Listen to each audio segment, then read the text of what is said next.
Résumé du livre best-seller de Morgan Housel, La psychologie de l'argent, par Abraham Solomon, auteur du livre La science de la richesse, téléchargeable gratuitement en exclusivité pour la chaîne Science et philosophie de la richesse, le lien en description.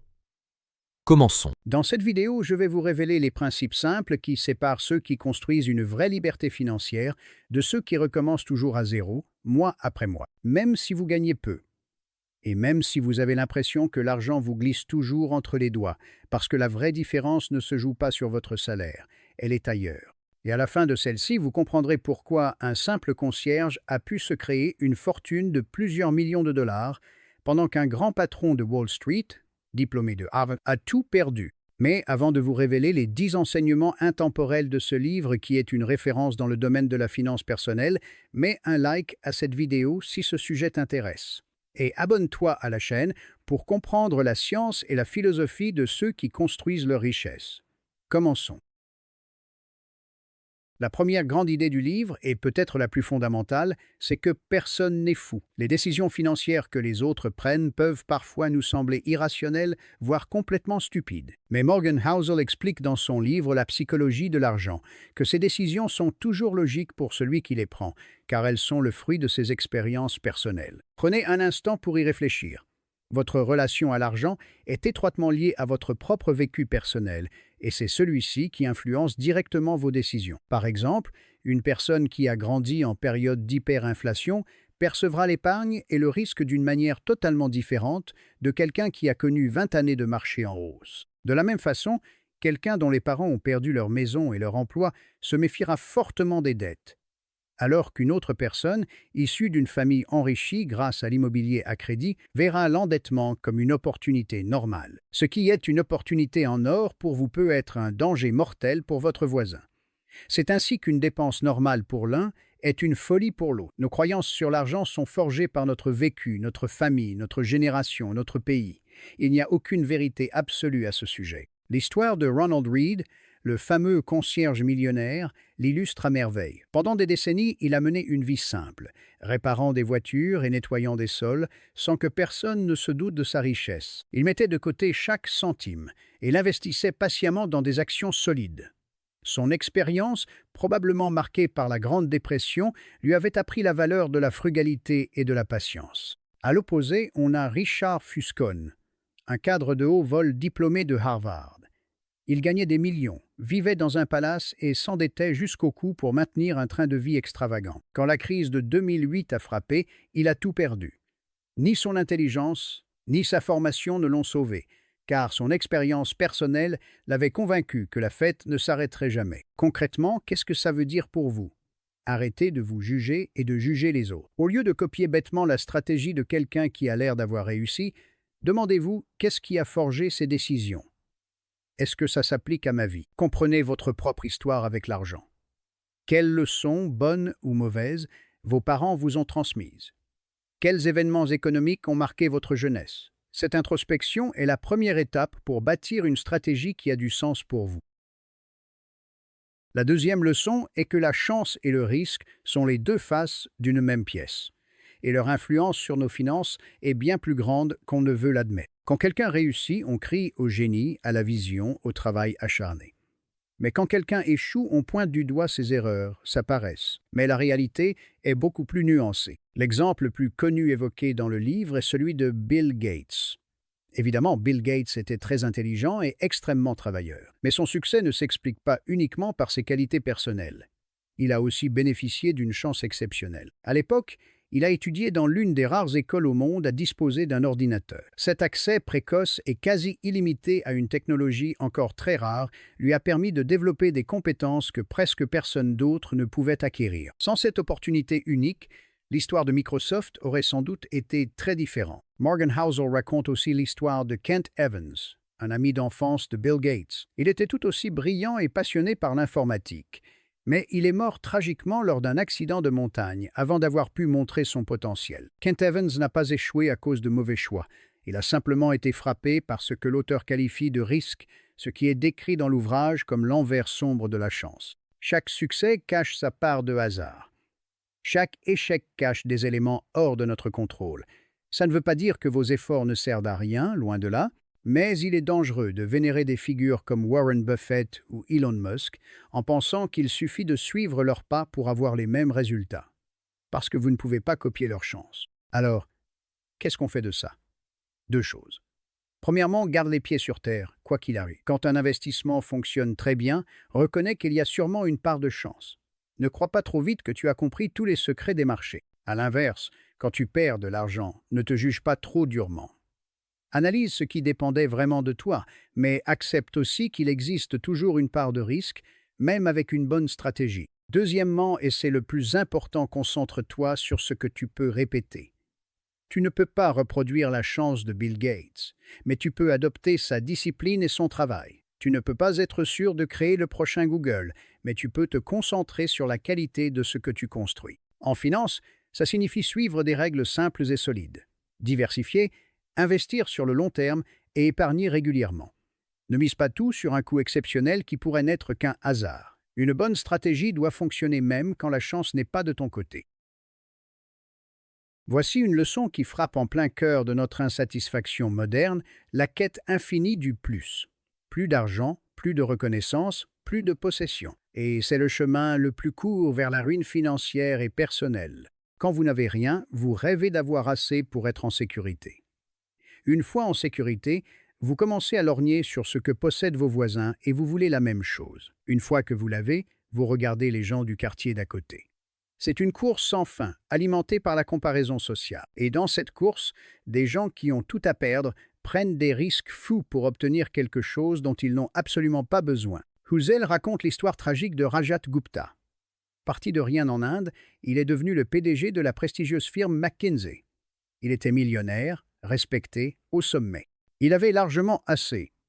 Mais ce n'était pas assez pour lui. Il voulait être milliardaire comme ses clients. Cette soif de plus l'a poussé à commettre un délit d'initié. Résultat, carrière détruite, réputation anéantie et un séjour en prison. Il a risqué ce qu'il avait et dont il avait besoin, sa liberté, pour quelque chose qu'il n'avait pas et dont il n'avait pas besoin. Encore plus d'argent. Cette histoire est extrême. Mais le mécanisme est à l'œuvre en nous tous, à plus petite échelle.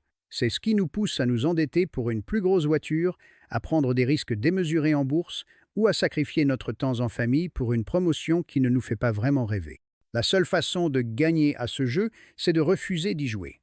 Il faut définir ce que assez veut dire pour vous. C'est un exercice très personnel et difficile. Assez. Ce n'est pas un chiffre, c'est un état d'esprit. C'est savoir que vous avez de quoi couvrir vos besoins, faire face aux imprévus, et ne pas vous soucier de l'argent au quotidien. Au-delà, chaque euro supplémentaire apporte de moins en moins de satisfaction. Le vrai défi pour vous, c'est de faire une pause et de définir vos propres buts. Au lieu de courir après le plus, demandez-vous: de quoi ai-je vraiment besoin pour être heureux et libre? Peut-être que ça veut dire travailler à temps partiel. Peut-être que c'est avoir assez d'épargne pour ne pas paniquer si votre voiture tombe en panne. Peut-être que c'est pouvoir prendre une année sabbatique. Savoir dire stop est l'une des compétences financières les plus sous-estimées. Nous, les humains, avons beaucoup de mal à comprendre les phénomènes exponentiels. Notre cerveau raisonne naturellement de façon linéaire. Une addition simple, on la comprend immédiatement. Mais dès qu'il s'agit de puissance ou de croissance accélérée, ça devient beaucoup moins intuitif. Les intérêts composés fonctionnent exactement comme ça, et c'est pour cette raison que la plupart des gens sous-estiment complètement leur puissance. L'exemple le plus parlant, c'est Warren Buffett. Tout le monde sait qu'il est l'un des investisseurs les plus riches au monde, mais ce que beaucoup ignorent, c'est que son véritable avantage n'a pas été de réaliser des coups spectaculaires, mais simplement d'investir pendant une durée qui, elle, est exceptionnelle. En réalité, la grande majorité de sa fortune a été construite après ses 65 ans. Pas grâce à des rendements irréalistes, mais grâce à des rendements solides maintenus sur des décennies entières. Buffett a commencé à investir à 10 ans. S'il avait commencé à 30 ans et arrêté à 60, avec exactement les mêmes performances, il ne serait probablement jamais devenu célèbre. Le vrai secret des intérêts composés, ce n'est pas le taux de rendement, c'est le temps. Le temps est le facteur le plus puissant. Dans son livre, Morgan Housel utilise l'analogie des calottes glaciaires. Elles ne se forment pas avec une seule tempête de neige, mais par l'accumulation de milliers d'années de chutes de neige qui ne fondent jamais complètement. De la même manière, la richesse ne se construit pas avec un seul coup en bourse, mais avec des années et des décennies d'épargne et d'investissement réguliers. Psychologiquement, c'est très dur à accepter. On veut des résultats et vite. Voir son portefeuille n'augmenter que de quelques pourcents les premières années, c'est décourageant. On a l'impression que ça ne marche pas, mais c'est dans ces premières années que les fondations se construisent. La croissance ne devient vraiment explosive qu'après de nombreuses années. Cela veut dire que la chose la plus importante que vous puissiez faire pour votre avenir financier est de commencer le plus tôt possible, même avec de petites sommes, et de laisser le temps faire son œuvre. Ne cherchez pas à obtenir les rendements les plus élevés possibles, ça vous poussera à prendre des risques qui pourraient tout vous faire perdre. Visez plutôt des rendements assez bons que vous pouvez maintenir sur la plus longue période possible. La clé n'est pas de gagner gros, c'est de survivre longtemps. Votre patience est un bien meilleur atout que votre capacité à prédire le marché. Il y a une distinction essentielle à faire. Devenir riche et rester riche sont deux sports complètement différents, qui exigent des compétences opposées. Gagner de l'argent, c'est une phase d'attaque. Cela demande souvent de l'audace, de l'optimisme et une forte prise de risque. Par exemple, un entrepreneur qui investit toutes ses économies dans son projet prend un pari risqué, mais nécessaire pour décoller. Conserver son argent, en revanche, c'est une phase de défense. Ici, l'objectif n'est plus de gagner vite, mais de ne pas tout perdre. Le problème, c'est que le succès peut rendre trop confiant, et l'excès de confiance pousse à prendre des risques inutiles. C'est pour ça que beaucoup de personnes deviennent riches, puis perdent tout. La compétence la plus importante n'est donc pas de gagner beaucoup, mais de survivre. Pourquoi? Parce que pour que l'argent grandisse avec le temps grâce aux intérêts composés, il faut rester dans le jeu longtemps. Si vous êtes ruiné, le jeu s'arrête. Prenons un exemple simple. Un premier investisseur réalise un gain spectaculaire de plus de 80% une année, ce qui impressionne. Mais l'année suivante, il subit une perte de moins 50% suite à une grosse crise financière. Le second investisseur, lui, vise des gains plus modestes mais réguliers, environ 10% par an. Il progresse plus lentement, mais il traverse les crises sans disparaître. Sur le long terme, c'est lui qui gagne. Pour rester riche, l'idée est d'adopter une stratégie simple, protéger l'essentiel et risquer le minimum. Concrètement, la majorité de votre argent est placée dans des investissements sûrs et diversifiés. Une petite partie seulement sert à tenter des paris plus risqués. S'ils échouent, vous survivez. S'ils réussissent, c'est un bonus. Ne cherchez pas à maximiser vos gains à tout prix. Cherchez à devenir financièrement indestructible. Cela repose sur trois choses. Une réserve d'argent pour les imprévus, une bonne diversification et accepter que le risque existe toujours. Ce n'est pas celui qui gagne le plus vite qui réussit, mais celui qui ne disparaît jamais.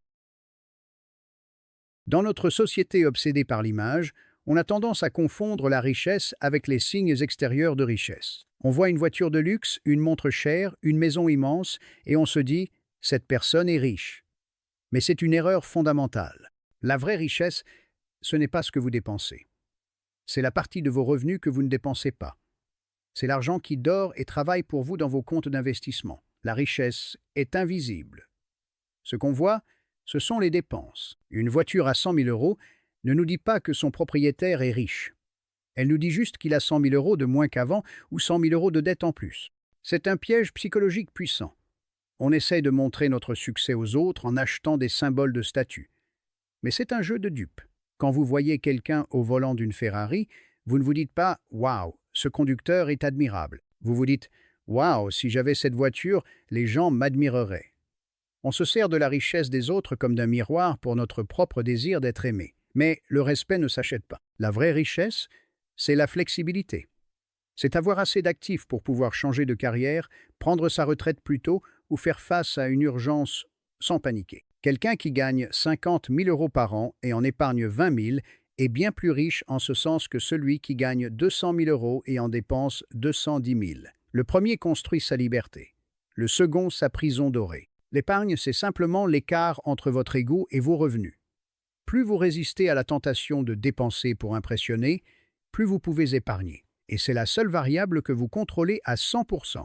Donc, réorientez votre focus. Au lieu de vous demander comment gagner plus pour acheter plus, demandez-vous comment creuser l'écart entre ce que je gagne et ce que je dépense. Ça ne veut pas dire vivre dans l'austérité. Ça veut dire dépenser intentionnellement pour ce qui compte vraiment pour vous et couper sans pitié les dépenses qui ne servent qu'à paraître. Pourquoi cherche-t-on à gagner de l'argent? La plupart des gens répondraient pour être heureux. Mais selon Morgan Housel, le vrai bénéfice de l'argent n'est pas là. Des études montrent qu'au-delà d'un certain niveau de revenu, gagner plus n'augmente plus vraiment le bonheur au quotidien. Alors, à quoi sert réellement l'argent? À une chose essentielle, la liberté. La liberté de contrôler son temps. Se réveiller le matin en sachant que l'on peut choisir quoi faire, avec qui et pendant combien de temps. C'est cela le véritable luxe. Ce qui rend les gens malheureux et stressés, ce n'est pas tant le manque d'argent que le manque de contrôle. Être obligé de rester dans un travail qu'on déteste pour payer ses factures. Ne pas pouvoir s'absenter pour s'occuper d'un proche. Accepter des décisions ou des projets qui vont à l'encontre de ses valeurs. Avoir de l'épargne même modeste change tout. Un fonds d'urgence ne rend pas euphorique, mais il donne du pouvoir. Le pouvoir de quitter un environnement toxique. Le pouvoir de prendre le temps de trouver un travail qui a du sens plutôt que d'accepter n'importe quoi par peur. Plus cette richesse invisible grandit, plus votre indépendance augmente. Vous passez d'une vie où vous subissez le temps des autres à une vie où vous maîtrisez le vôtre. Le bonheur ne vient pas d'une maison plus grande ou d'objets plus chers, mais du sentiment de contrôler sa propre vie, un facteur bien plus important que le niveau de revenu. La leçon à retenir, c'est qu'il est essentiel de redéfinir votre objectif financier.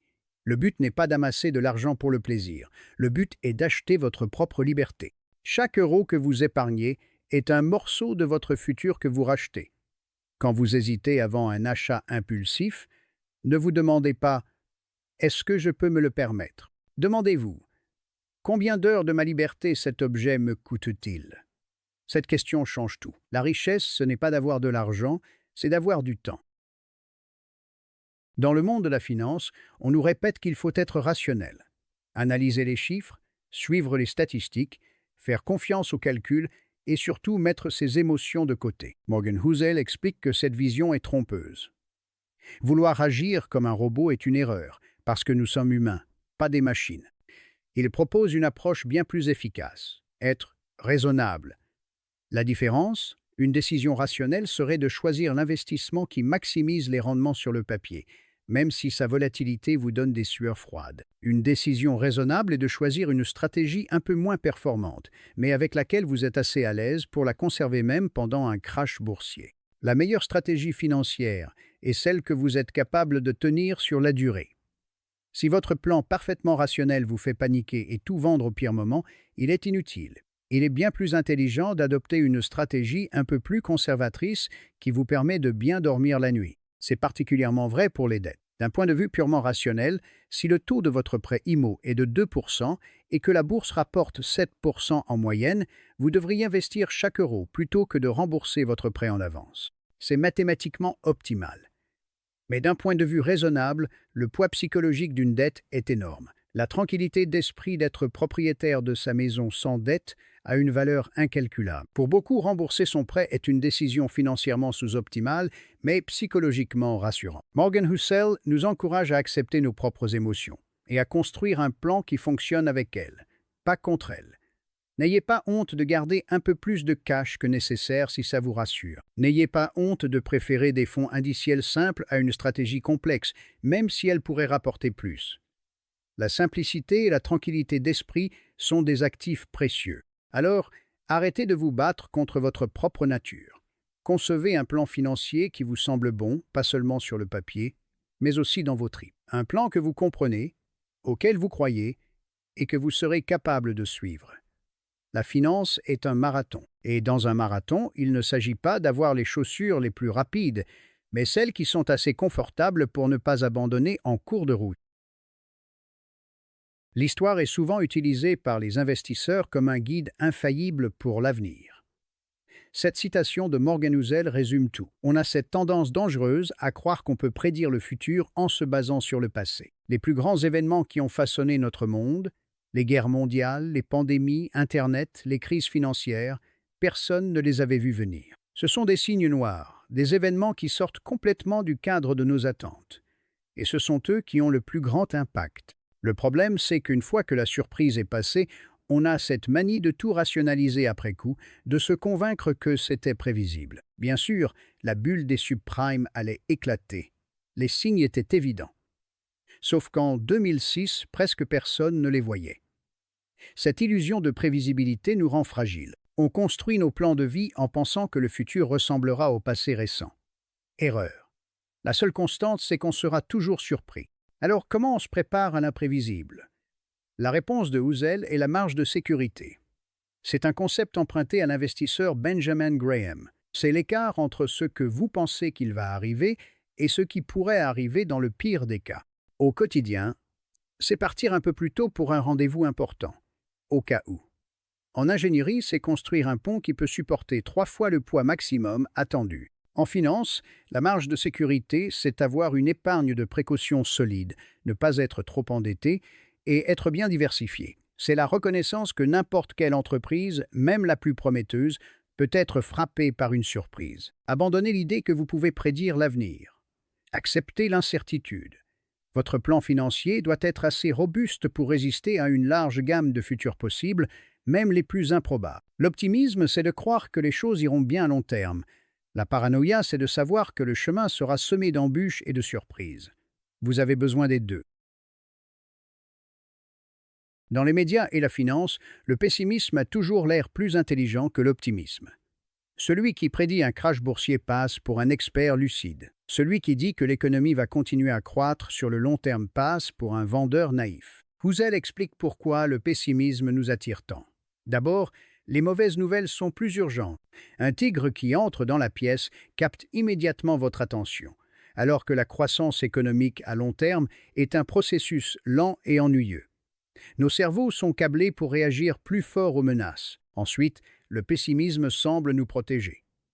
Si on s'attend au pire, on ne sera pas déçu. Le problème, c'est que si le pessimisme a souvent raison à court terme, il y a toujours des crises, mais l'optimisme est presque toujours gagnant à long terme. Pensez aux 100 dernières années, 2 guerres mondiales, la Grande Dépression, une dizaine de récessions, des pandémies, et pourtant, le niveau de vie global et les marchés boursiers ont connu une croissance spectaculaire. La croissance est tirée par l'accumulation de petits gains, comme les intérêts composés.